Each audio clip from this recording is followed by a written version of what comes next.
السلام علیکم دوستو، سائنس ہر روز اس دنیا اور کائنات کے بارے میں نئی سے نئی چیزیں دریافت کرتی رہتی ہے، لیکن جو چیزیں سائنس آج ڈھونڈ رہی ہے، قرآن میں ان چیزوں کا ذکر اللہ پاک نے 1400 سال پہلے ہی کر دیا تھا۔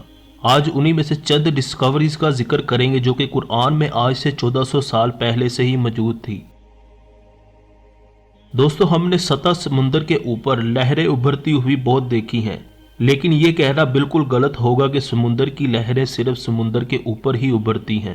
اصل بات تو یہ ہے کہ لہریں سمندر کی گہرائیوں میں بھی بنتی ہیں، اور یہ ڈسکوری ابھی کچھ سال پہلے ہی کی گئی ہے جب سے نئی ٹیکنالوجی آئی ہے۔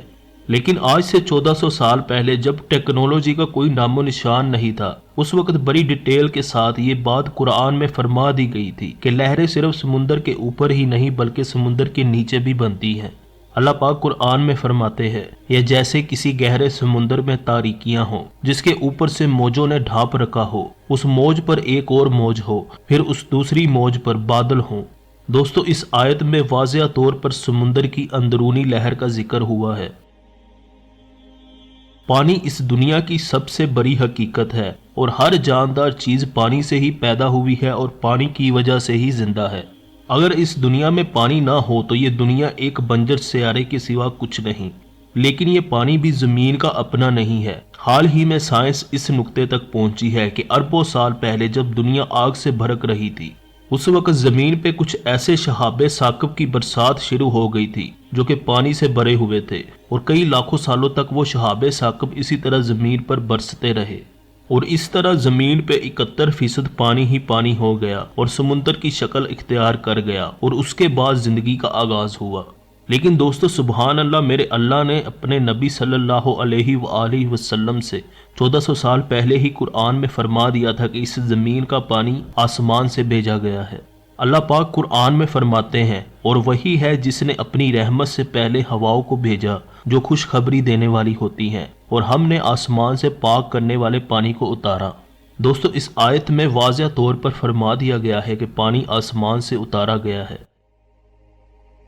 ابو جہل کے بارے میں ہر مسلمان اچھی طرح جانتا ہے، کیونکہ یہ اللہ کا اور ہمارے پیارے نبی حضرت محمد صلی اللہ علیہ وآلہ وسلم کا سب سے بڑا دشمن تھا۔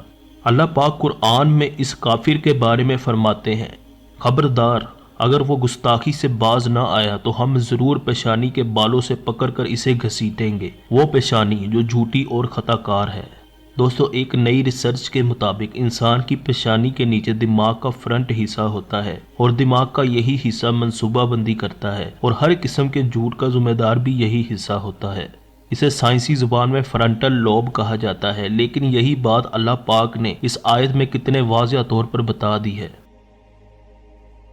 دوستو، جب سے سائنس بنی تھی وہ اسی کانسیپٹ کو مانتی رہی کہ انسان کے جسم کو جو بھی درد پہنچتا ہے وہ اس کا دماغ محسوس کرتا ہے، لیکن کچھ ہی سال پہلے سائنس نے اس کانسیپٹ کو ریجیکٹ کر دیا، کیونکہ انسان کی سکن میں پین ریسیپٹرز لگے ہوتے ہیں جو کہ ہر قسم کا درد محسوس کرتے ہیں۔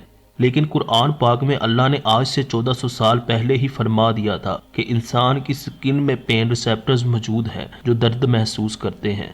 ذرا اس آیت پر غور کریں۔ بے شک وہ لوگ جنہوں نے ہماری آیتوں کا انکار کیا، ان قریب ہم ان کو آگ میں داخل کریں گے، جب ان کی کھالیں جل جائیں گی تو ہم ان کی کھالوں کو نئی کھالوں سے بدل دیں گے تاکہ وہ عذاب کا مزہ چکھتے رہے۔ دوستو، یہ آیت واضح طور پر بتا رہی ہے کہ درد انسان کی کھال محسوس کرتی ہے، نہ کہ دماغ۔ چاند اس دنیا کی ایک خوبصورت حقیقت ہے، اور اسلامک کیلنڈر کا پورا نظام بھی چاند سے ہی چلتا ہے۔ اس کے علاوہ چاند نہ ہو تو دنیا بھی نہ ہو، کیونکہ چاند دنیا کو بیلنس کرتا ہے۔ دوستو، پرانے دور میں لوگ یہ سمجھتے تھے کہ جس طرح سورج کی اپنی روشنی ہے اسی طرح چاند کی بھی اپنی روشنی ہے۔ سائنس نے اس بات کو کچھ 100 سال پہلے ہی آفیشلی اناؤنس کیا تھا کہ چاند کی روشنی ریفلیکٹڈ ہوتی ہے، یعنی کہ چاند سورج سے اپنی روشنی لیتا ہے۔ لیکن آج سے 1400 سال پہلے قرآن میں لکھا ہوا ہے کہ چاند کی اپنی روشنی نہیں ہوتی بلکہ ریفلیکٹڈ لائٹ ہوتی ہے۔ اللہ قرآن میں فرماتے ہیں، بڑی برکت والا ہے وہ جس نے آسمان میں برج بنائے اور ان میں چراغ اور روشن کرنے والا چاند بنایا۔ دوستو، اس آیت میں واضح طور پر پتہ نہیں چلتا، لیکن جب ہم اسے غور سے دیکھتے ہیں تب ہمیں پتہ چلتا ہے۔ اس آیت میں سورج کی روشنی کو سراج کے لفظ سے پکارا گیا ہے، جس کا مطلب ہوتا ہے چراغ، اور ہم سب جانتے ہیں کہ چراغ کی روشنی اپنی ہوتی ہے۔ لیکن چاند کے معاملے میں اللہ پاک نے چاند کی روشنی کے لیے منیر کا لفظ استعمال کیا ہے، اور منیر کا مطلب ہوتا ہے لی ہوئی روشنی، یعنی کہ ریفلیکٹڈ لائٹ۔ دوستو ویڈیو اچھی لگی ہو تو کمنٹ میں سبحان اللہ ضرور لکھیں، اور ویڈیو کو لائک کر دیں تاکہ ویڈیو زیادہ سے زیادہ مسلمان بھائیوں تک پہنچ سکے۔ اس طرح کی لیٹسٹ ویڈیوز دیکھنے کے لیے ہمارے چینل کو سبسکرائب کر کے بیل کے آئیکن کو ضرور پریس کر دیں۔ اللہ حافظ۔